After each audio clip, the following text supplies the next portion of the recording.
Welcome back to Learning English with Captain Binoy Varagil, Assistant Professor, Department of English, St. Joseph's College, Calicut, Kerala. In the previous lecture, we studied what intonation is. It was in fact an introduction to the phonetic concept known as intonation. And we know that intonation is, of course, attributing different tones or tunes to whatever we speak, and intonation is based on the pitch variations, that is, of course, the rising and falling of the sounds we use. And today we are specifically looking at the first kind of intonation.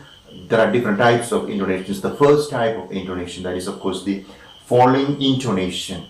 We know that we have falling intonation, rising intonation, and fall rise intonation. And we normally cannot just predict or say that okay, these statements or other so and so sentences will be uttered in the falling tune or rising tune or fall rise tune. But generally, of course, we can say that generally, not all the time, but generally certain utterances may be in, of course, a particular intonation pattern, intonation tune. And based on, of course, different findings by the linguists or philologists or phoneticians, we have different tunes. And of course, we can say that certain types of sentences or sentence patterns will be taking the one of the intonation patterns, and we are looking at the falling intonation or falling tune in this particular video. And we can say that all statements, all complete statements, all statements which are complete will be uttered in falling tune or falling intonation. And all WH questions with, of course, questions beginning with why, where, how, okay, all the WH questions will be uttered in falling tune. So all the complete statements, it's not clear here, okay, but we have to understand all the complete statements, all complete statements, number one, okay, will be uttered in falling intonation. Then, of course, all WH questions will be used or uttered in falling tune or falling intonation. Then we have commands like, commands, get out, shut the door, open the window. Okay, so all these commands, of course, we have the falling tune or the falling intonation. Then, of course, we have exclamatory sentences.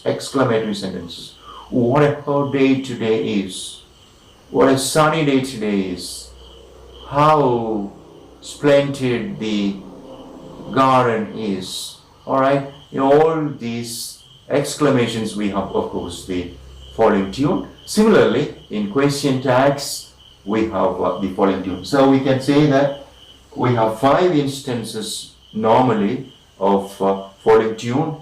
All the complete statements, WH questions, commands, exclamations, and question tags. And now we have to come to understand how the intonation of falling tune is marked. The falling tune is marked with, of course, a notation like this. Falling, this is the signal of falling tune, okay? Something that goes from a higher position to a lower position, falling tune. And how is it marked in, of course, an utterance? So we have the utterance, okay? I have just transcribed the utterance to help us pronounce it correctly. So it was a nice party. It was a nice party. The sound, right, look here. So all the stressed syllable, this one is nice, the word is taking primary stress, we have marked primary stress. And the next most important word is, of course, like party. The first syllable is important. And on that first syllable, party, we are marking the slanting line, of course, from higher position to lower position. And this is indicating that it is articulated with a falling tune or falling intonation. We say it was a nice party. Sound is coming down. So from a higher position, high pitch to low pitch, if the sound is falling, it is falling tune. From high position, high sound to high sound, loud voice to low voice, like party. That is the first. That is of course a complete utterance, right? Here we have first example, and we are moving forward to another one. That is of course, I like it very much. Much. Sound is coming down again. Much, right? Okay. I like it very much. I like it very much. Look at that. I like is of course word stress. Very again word stress, and here you have much. You have the intonation, right? I like it very much. Okay. And now we have another, that is of course a WH question, and it is right. When are they coming? Coming. So upon the first syllable of coming, we are marking the primary word stress, right? When are they coming? The one is of course right. It's a question tag. It's cold today. It's cold today. So question tag here again, right? Today you have the falling tune. Okay, it's cold today, isn't it? Isn't it? So on both parts we have the falling tune. We mark the falling tune in both parts. So first part we have the statement, second part we have the tag question. So on both the parts of the sentence we have the marking of the falling tone or the intonation mark, right? And now of course we have one command, that is of course shut the door. Shut the door. Okay, so shut the door. Here it is, shut the door, and the intonation mark is on door.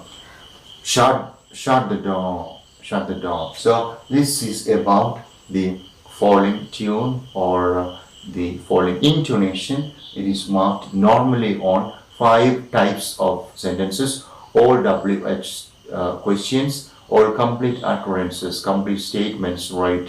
Then of course commands, exclamation sentences, then question tags. We have the the falling intonation, and of course we know how the falling intonation is marked. The falling intonation is marked on the last stressed syllable. Falling tune symbol or signal or the notation is used on the last stressed syllable. That particular stressed syllable, okay, the most prominent syllable of that word is taking the falling tune mark, and it is of course showing. It is in fact from higher position to lower position, a slanting line from higher position to lower position, and that shows that it is falling tune. The sound is coming down. Sound is coming down. This is about falling tune.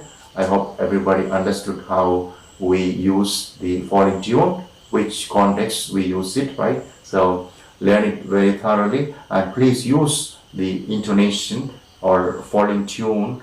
Okay, the tune in fact we just want to convey in our utterances in the correct way, so that of course our language is becoming successful and effective, and we are very excellent in our communication skills. Thank you very much for listening. May God bless you.